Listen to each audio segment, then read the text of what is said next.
No, but I think there is a bit of a detachment, which I hope members will pay attention to.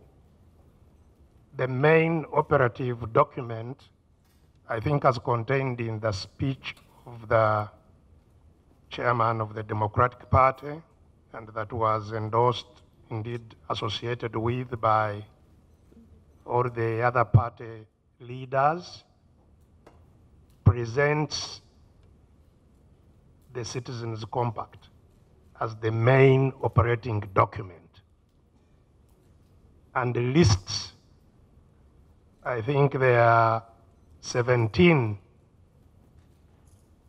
areas of core attention. Now, I think the detachment that I'm simply making clarification on is that some of those core elements do not seem to have been captured in the details, because I've flipped through the document of the detailed proposals on the articles, and I think it will need some update to include other elements which are in the core document that are not captured in the detailed document. There are, for example, proposals which are very critical regarding the management of security of elections, that deal with the security of elections. There are, many proposals regarding the handling of the patronage system that Mheshimiwa Ogalo talked about, beyond what was contained in just separating the ministers from parliament. There are many other areas relating to patronage that unfavorably affect the management of elections that need to be specifically attended to, and they will be found in that document of the compact. So the point of clarification, I think, that I wanted to make was that this is the core document as presented by the party leaders, and the elaboration of it, I think, will need to be updated to bring it into line with what is in the compact. Thank you. Mr. Chairman, just one moment. Is that to say that the submission issue on the tallying of results, we are so serious and emphatic on that issue, the presidential elections, the results should be tallied at a constituency level. We need to have that addressed. We have emphasized it before. We raised it in the 9th Parliament. It was jettisoned, it was ignored. We are introducing it now. That this system, where results are picked right from the polling station, right up to Nambole, to district and then to the National Tally Center, that system is defective.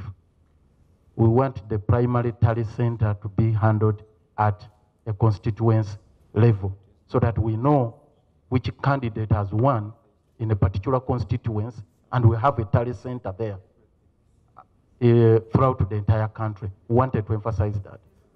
Lastly, Mr. Chairman, as a way of emphasis on the issue of stampeding in Parliament, Mr. Chairman, we are really concerned with the way this bill is being handled. We are really concerned. I'm posing this challenge to you, Mr. Chairman, as the entire committee. You critically reflect on this. You are setting a precedent whereby you are handling a constitutional amendment bill just like any other amendment bill, like a bill to amend a penal code, domestic relations bill, or any other bill. This constitution was promulgated by the Constituent Assembly following a comprehensive study that was carried out by a commission. The first amendment that was done in 1999 was struck down by the Constitutional Court simply because the executive stampeded Parliament. You marathon the process and eventually it was struck down. The First Amendment Act we have on our record is the one of 2005. It was also preceded by a comprehensive study, which was carried out by the same paper commission. And a white paper was made. Proposals were corrected, memoranda were received. Now we are concerned that this parliamentary committee now has been turned into a constitutional review commission.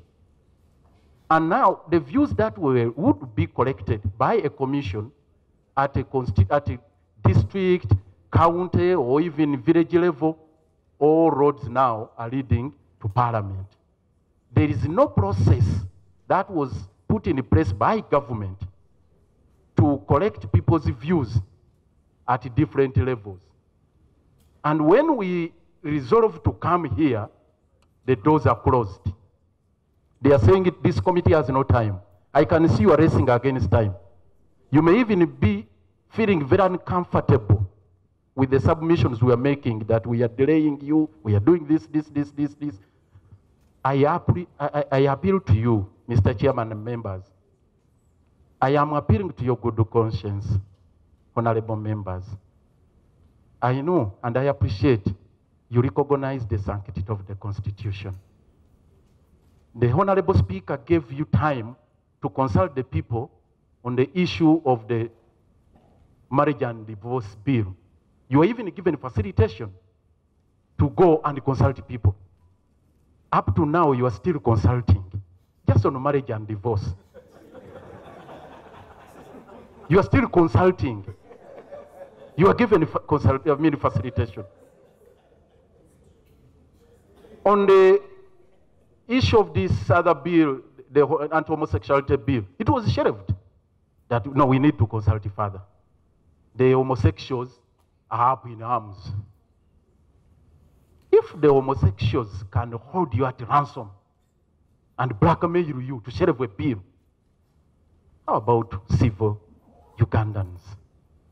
I'm sorry, I'm not indicting the homosexuals, but I'm saying, and I'm appealing to you, I'm appealing to your good conscience, regardless of our party affiliations, regardless of our differences, appreciate the sanctity of the Constitution.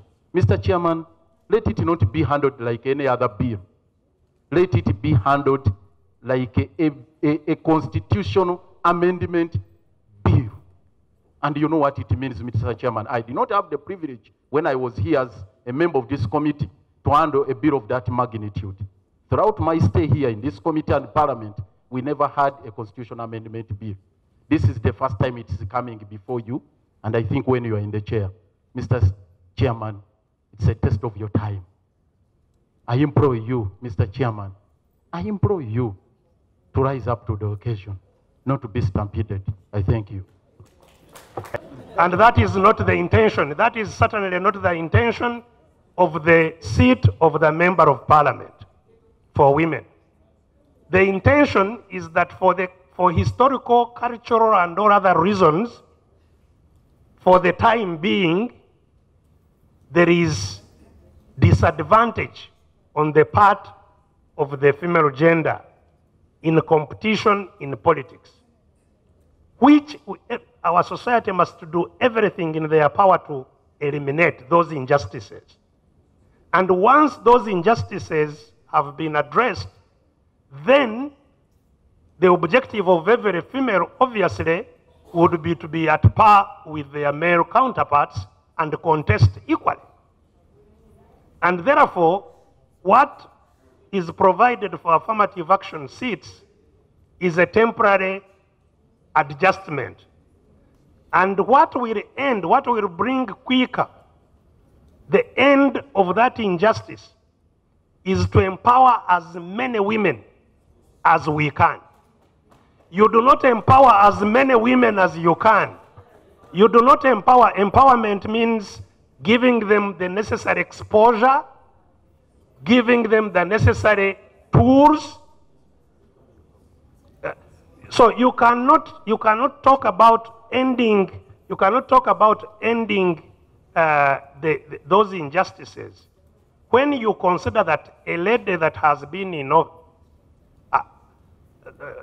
coming to Parliament on affirmative action for 3-4 terms is maybe now number 4 in the country, number 3 in the country, like the Speaker, the Honorable Rebecca Kadaga, that she needs affirmative action in order to compete with other women who have never had any exposure, any opportunity for exposure. There is absolutely no reason, absolutely no reason why even the Honorable Rebecca Kadaga would accept